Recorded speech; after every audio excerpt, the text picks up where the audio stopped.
Your journey will take about 5 minutes, passing through the rolling landscape of the World Heritage Site. For your safety, if you are standing, please hold onto the rails at all times. On the way, you'll be able to spot some of the other prehistoric sites that make up a complex of monuments surrounding Stonehenge. Some of the monuments date from before the time of Stonehenge, some from the same time, and some were built after construction work at Stonehenge ended. All of the sites described are on the map in the free orientation leaflet. The National Trust owns and cares for more than 800 hectares of the ancient landscape that you're travelling through. Thanks to their extensive program of converting ploughed fields into pasture, much of this landscape has been returned to grass and has been made accessible to visitors.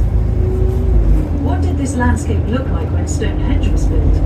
It actually looked quite similar to today. It was mostly open grassland, used by prehistoric people to graze their cattle, with some scattered trees and shrubs, particularly in the river valleys.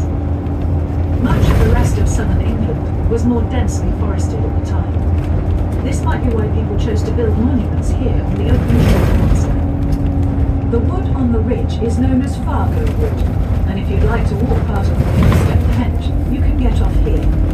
Push the bell to let the driver know that you want to get on.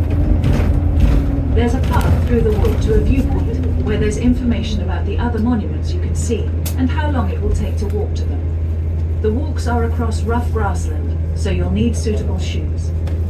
When the first earthwork enclosure was constructed at Stonehenge in about 3000 BC, this landscape already had some large and important earlier monuments. Some of these are still visible as earthworks, but others have been ploughed flat.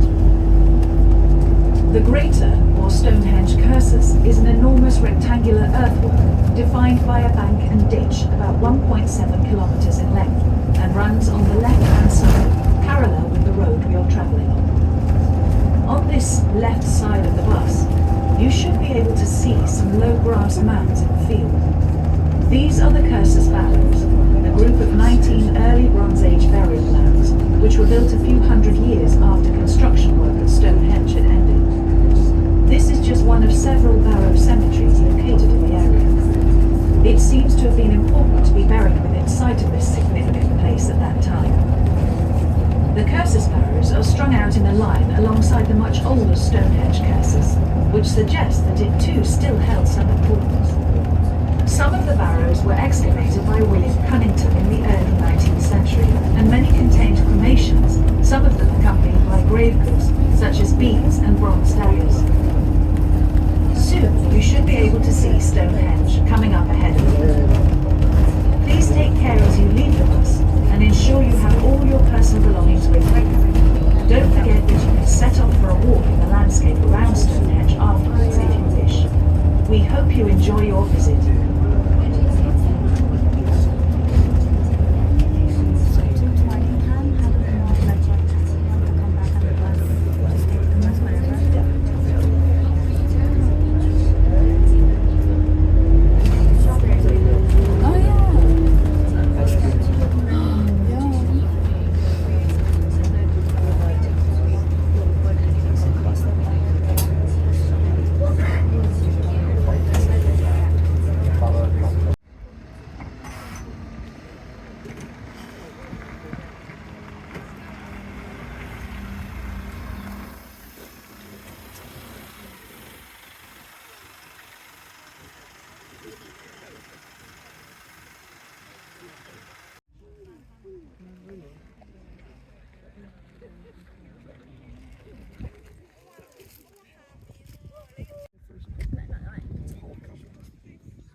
ensure you have all your personal belongings with you.